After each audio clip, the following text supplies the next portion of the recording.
இப்படி வடிவத்தோட தான் சேவிக்கணுமா? அவர் தான் எங்க இருக்காரோ இல்லையோ, எதுக்கு உருவ வழிபாடு? அவர் எல்லா இடத்துலயும் இருப்பார்.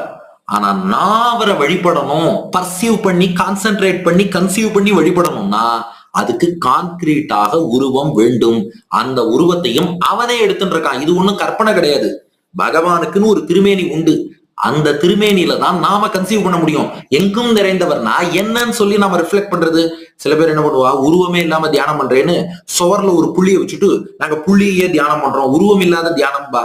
ராமானுஜர் கேட்டார், நிரூபசிய தியானம்னு சக்கியம். ஏடா புள்ளிய வச்சு தியானம் பண்ற, உருவம் இல்லாத தியானம்ங்கிறிய, புள்ளிக்கு உருவம் இருக்கா இல்லையான்னு. கருப்பு புள்ளிக்கு உருவம் இருக்கோ இல்லையோ? ஏன்னா மனித வடிவம் இருந்தாதான் உருவம்னு அர்த்தமா? அப்படி இல்ல. நீ கற்பனையா ஒரு புள்ளி வச்சு தியானம் பண்றதை விட வேதங்கள்லயே பகவானுக்கு வடிவம் சொல்லியிருக்கு. நீலதோயத மத்தியஸ்தா வித்யுல்லேகேவ பாஸ்வரா. ஒரு மின்னலோடு கூடிய கருப்பு மேகம் போல் பகவான் இருப்பான். மின்னலாக பிராட்டி, கருப்பு மேகமாக பெருமாள். தஸ்ய யதா கப்பியாசம் புண்டரீகம் ஏவம் அக்ஷினி. சூரியனால் மலர்த்தப்படும் தாமரை போன்ற கண்கள். ஆதித்ய வர்ணம் தமசஸ்து பாரே. சூரியனை போல அவன் திருமேனி ஒளி வீசும். திருமேனில ஒளி வண்ணம் இருக்குன்னாலே ஒரு திருமேனி இருக்குன்னு தானே அர்த்தம். இது வேதத்திலேயே சொல்லப்பட்டது. அதனால பகவானுக்கு உலகியலுக்கு அப்பாற்பட்ட திருமேனி, நித்தியமான திருமேனி, அது வேதத்தில் சொல்லப்பட்டு எப்போதும் இருக்கு. நாம கற்பனையா புள்ளிய வச்சு தியானம் பண்றதை விட அவனுக்குன்னு இருக்கிற திருமேனிய விக்கிரக வடிவில் வழிபடுவதுதான் வசதி. அதனாலதான் நாராயணனை திருமேனியோடு வழிபடுறோம். இன்னும் சிம்பிளா சொல்லணும்னா, கடவுள் எல்லா இடத்துலயும் இருப்பார். நாம வழிபட திருமேனி வேணும். எப்படின்னா, ஒருத்தர் கார்ல போயிட்டு இருக்கார். கார் டயர் பஞ்சர் ஆயிடுத்து. டயர் பஞ்சர் ஆனா அடுத்து என்ன பண்ணணும்? காத்து அடிக்கணும். காத்துதான் எல்லா இடத்துலயும் இருக்கே, அப்படியே அடிச்சுக்கணும். அடிச்சுக்க முடியுமா? காத்து எல்லா இடத்துலயும் இருந்தாலும் அத டயர்ல அடிக்கிறதுக்கு ஒரு பம்பு வேணும். பகவான் எல்லா இடத்துலயும் இருந்தாலும் நான் வழிபடுறதுக்கு பம்பு போல வடிவம் வேண்டும். அது இருந்தாதான் என்னால் வழிபட முடியும். சரி, வழிபட்டுக்கலாம். ஆனா அந்த கடவுளுக்கு பக்கத்துல ஒரு தேவி வேற சொல்றோமே. ஒரு தேவி இல்ல, 2 தேவி, 3 தேவி. ஸ்ரீதேவி, பூதேவி, நீலாதேவி. இவாளோட பெருமாளை வழிபடுறோமேனா விஷயம் இருக்கு. ஸ்ரீதேவி என்பவள் பெருமாளுடைய கருணையின் வடிவமா இருக்கா. பூதேவி பெருமாளுடைய பொறுமையின் வடிவமா இருக்கா. நீலாதேவி பெருமாளுடைய பிரேமை, அன்பின் வடிவமாக இருக்கிறாள். இந்த பிராட்டியோடு பெருமாள் இருக்கும்போது நிறைய கருணை காட்டுவார், நம்ம தப்ப பொறுத்துப்பார், நம்ம மீது அன்பு வைத்து நமக்கு அனுகிரகம் பண்ணுவார். அதனாலதான் கருணைக்கு ஸ்ரீதேவி, பொறுமைக்கு பூதேவி, பிரேமைக்கு நீலாதேவின்னு அந்த பிராட்டியோடு நாம் பெருமாளை வழிபடுகிறோம். நாட்டு உடனே இங்க உலகத்துல பாக்குற மாதிரி இவர் கடவுளுக்கு மனைவின்னு சொல்லிட்டாரேன்னு. இதுக்கும் வேதத்துல பிரமாணம் இருக்கு. ஹ்ரீஷ்சதே லக்ஷ்மிஷ்ச பத்னியோ அகோராத்திரே பார்ஷ்வே. ஸ்ரீ பூ 2 தேவிகள் பெருமாளோட இருக்கா. இது வேதத்துல சொல்லி இருக்கு. அப்ப இது எல்லாமே நாம பிரமாணத்தோடு தான் பண்றோம். அதெல்லாம் சரி, எங்க இருக்கார் பகவான்? அப்புறம் எதுக்கு வைகுண்டம்னு ஒரு லோகத்துல போய் தான் மோட்சம் அடையணுமா? பெருமாள் இங்கேயே இருக்காரோ இல்லையோ? இங்கேயே நான் அவரை அனுபவிச்சுன்னு ஆனந்தமா இருக்கலாம் இல்லையா? அப்புறம் ஏன் வைகுண்டம் போனாதான் மோட்சமா? இதுக்கு ராமானுஜர் பதில் சொல்றார் ஸ்ரீபாஷ்யத்துல 4வது சாப்டர்ல. என்னன்னா, பெருமாள் எல்லா இடத்துலயும் இருப்பார்ப்பா. ஆனா நீ பெருமாளை தடங்கள் இல்லாம அனுபவிக்கணும்னா அதுக்கு வைகுண்டம் தான் போகணும். இங்க இருக்கிற வரைக்கும் இந்த பூமியில ஏதாவது கட்டம் வந்துட்டே இருக்கும். பகவத் அனுபவம் தடைப்படும். அதனால பெருமாள் எல்லா இடத்துலயும் இருக்கலாம். ஆனா நான் நிம்மதியா பெருமாளை அனுபவிக்கணும்னா, எனக்கு ஞானம் விரிவடையணும்னா அதுக்கு வைகுண்டம் போய் பெருமாளை அனுபவிச்சாதான் நன்றாக அனுபவிக்க முடியும்.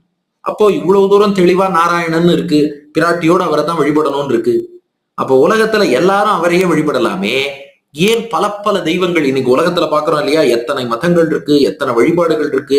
நம்ம நாட்டுல நம்முடைய வேத நெறிக்குள்ளேயே நிறைய இருக்கு. எதுக்கு அப்படின்னா, அதுக்கும் நமக்கு நம்மாழ்வார் பதில் சொல்லிட்டார். அவரவர் தமதமதறிவரி வகை வகை, அவரவர் இறையவர் என வழி அடைவர்கள், அவரவர் இறையவர் குறைவிலர், இறையவர் அவரவர் விதி வழி அடைய நின்றனரே. ஒரே நாராயணன் தான் பரம்பொருள். அவர் தான் மோட்சம் கொடுக்க போறார். ஆனா என்ன ஒரு பிரச்சனைன்னா, மக்கள் வெவ்வேறு விதமான கர்மா ஒத்தொத்தரும் பண்ணியிருப்பா. எல்லாருக்கும் பக்குவ நிலைங்கிறது ஒரே மாதிரியே இருக்காது. அடுத்து அவர்கள் விரும்பக்கூடிய பலன்களும் வெவ்வேறு மாதிரி இருக்கும். ஒத்தொத்தர் பார்த்தா சில பேர் மோட்சம் எனக்கு வேண்டாம், எனக்கு காசு இருந்தா போரும் பார். இன்னும் ஒரு சிலரை கேட்டா எனக்கு வெற்றி வேணும், எதிரிய ஜெயிக்கணும் பார். இன்னும் ஒரு சிலரை கேட்டா இல்ல எனக்கு இங்க இருக்கும்போது கல்வி அறிவு ஞானம் அது மட்டும் வந்தா போறோம், அதுக்கு மேல வேண்டாம் பார். ஒவ்வொருத்தருக்கு ப்ரிஃபரன்ஸ் ஒவ்வொரு மாதிரி இருக்கு. எல்லாருக்கும் சத்துவ குணம் இருக்கும்னு சொல்ல முடியாது. ஒரு சிலருக்கு ரஜோகுணம் தூக்கலா இருக்கும், ஒரு சிலருக்கு தமோ குணம் தூக்கலா இருக்கும். அப்படி இருக்கிறவானும் இருப்பா. வகை வகை வெவ்வேறு விதமான வழிபாடு. சில பேர் ஆடிப்பாடி தான் வழிபாடு செய்வேன்பா, சில பேர் உட்காந்து மெடிடேஷன் தான் பண்ணுவேன்பா, சில பேர் பார்த்தா ஹோமமா பண்றேன்பா. அவ வழிபடும் முறையும் மாறுபடும். இவை மட்டுமா? அவரவர் இறையவர் எனவடி அடைவர்கள். ஒருத்தருக்கு ஒவ்வொரு விஷயத்துல ஈர்ப்பு இருக்கும், அதை பொறுத்து ஒரு தெய்வம்னு போவா. அப்போ நாராயணன் மொத்தம்தான் தெய்வம், எல்லாரும் இவரைத்தான் வழிபடணும்னு சொல்லிட்டா இவர் மேல விருப்பம் இல்லாத அத்தனை பேரும் நாஸ்திகரா போயிடுவா. ஒரே கடவுள் தான், அவரை வழிபடுறவா வழிபட்டுக்கோங்கன்னா நாராயணன் எனக்கு வேண்டாம்பாங்கிற அத்தனை பேரும் நாஸ்திகரா போயிடுவான். அப்படி இல்லாமல் அவரவர் தமதமது அறிவறி வகை வகை, அவரவருடைய பக்குவ நிலை, அவரவருக்கு என்ன குணம் இருக்கு, அவரவர் எதை விரும்புறார், அவர் எப்படிப்பட்ட வழிபாடு விரும்புறார், அதற்கேற்றபடி அவரவர் இறையவர் எனவடி அடைவர்கள். அவாவாளுக்கு ஒவ்வொரு தெய்வம்னு பகவான் தான் ஏற்படுத்தினான். இந்த நாராயணன் தான் நாட்டினான் தெய்வம் எங்கும் வணங்கும் துறைகள் பல பல வாக்கி. வேதத்துல ஏகம் சத்து விப்ரா பகுதா வதந்தி, அவன்தான் மற்ற தெய்வங்களையும் ஏற்படுத்தினான். ஏன்னா மத்தவ எல்லாரும் நாஸ்திகர் ஆயிடக்கூடாது. மெல்ல மெல்ல அந்தந்த தெய்வங்களை வழிபட்டு பக்குவப்பட்டு அப்புறம் நாராயணன்ட்ட வரட்டும். அதுக்காக அப்படிப்பட்ட தெய்வங்களை ஏற்படுத்தினா. அவரவர் இறையவர் குறைவிலர், இது நம்மாழ்வார் சொன்ன முக்கியமான பாயிண்ட், ஒவ்வொரு வைணவனும் மனதில் கொள்ள வேண்டிய பாயிண்ட். அவரவர் இறையவர் குறைவிலர். எந்த தெய்வத்தையும் நம்ம குறைச்சு பேசக்கூடாது. இன்னொருத்தர் வழிபடக்கூடிய யாரையுமே என்னப்பா நீ இந்த தெய்வத்தை வழிபடுறியா, நான் எவ்வளவு பெரிய ஆள் தெரியுமா, நான் நாராயண், அந்த மாதிரி நம்ம சொல்லக்கூடாது. அவரவர் இறையவர் குறைவிலர். அவன் என்ன பலனை விரும்புறானோ அதை குறையில்லாம அந்த தெய்வம் கொடுக்க போறது. அதனால எல்லார் வணங்கும் தெய்வங்களையும் நாம மதிக்கணும். ஆனா அவள்லாம் எப்படி பலன் பெறுகிறார்கள்னா, இறையவர் அவரவர் விதி வழி அடைய நின்றனரே. இறையவர் நம்ம பெருமாளாகிய இறையவர் இருக்காரே, இவர்தான் அவரவர் விதி வழி. அவாவாளுடைய இந்த இடத்துல விதினா ஆகம விதி, அவன் எந்த ஆகம விதிப்படி வழிபடுறானோ அந்த விதிப்படி இவர் தான் அந்த தெய்வங்களுக்குள் அந்தரியாமையா இருந்து பலன் தரார். கிருஷ்ணனே கீதையில சொல்றான், ஏபி அந்நிய தேவதா பக்தாக யஜந்தே ஸ்ரத்தையான்விதாக தேபி மாமேவ கௌந்தேயா யஜந்தி அவிதி பூர்வகம். மற்ற தெய்வங்களை வழிபடுறவாளே என்னதான்ப்பா வழிபடுறா, அவளுக்கு நான் இன்டைரக்டா அந்த தெய்வத்துக்குள் அந்தரியாமையா இருந்து கொடுக்குறேன். நீங்க என்ன நேரா வழிபடுறேன், நான் நேராவே உங்களுக்கு பலன் கொடுத்துடுறேன், அவ்வளவுதான் வித்தியாசம். அதாவது ஒரு சின்ன கொடி இருக்குன்னு வச்சுக்கோங்களேன், இந்த பரங்கி கொடி இதெல்லாம் சொல்றோம் இல்லையா, அவரை கொடி, இதெல்லாம் பந்தல்ல படரணும்னா உடனே கொடியால பந்தல் வரைக்கும் போக முடியாது. என்ன பண்ணுவாங்கன்னா சின்ன ஒரு குச்சி நடுவா, குச்சியில படரும், பெரிய ஒரு கொம்பு நடுவா, அதுல படரும், அப்புறம் தான் பந்தலுக்கு வரும். அது போல ஜீவாத்மாக்களை பக்குவப்படுத்த உலகத்துல பல மதங்களை ஏற்படுத்தி அதுல ஒரு தெய்வம்னு நியமித்து அந்த தெய்வத்துக்குள்ளேயும் பகவானை அந்தரியாமையா இருந்து அவரவர்களை அந்த குச்சி போல கொம்பு போல பக்குவப்படுத்தி மேலே ஏத்தி கடைசியா நாராயணன்கிற பந்தல்ல அவ வரும்படியாக அவளை உயர்த்தி விடுகிறான் பகவான்.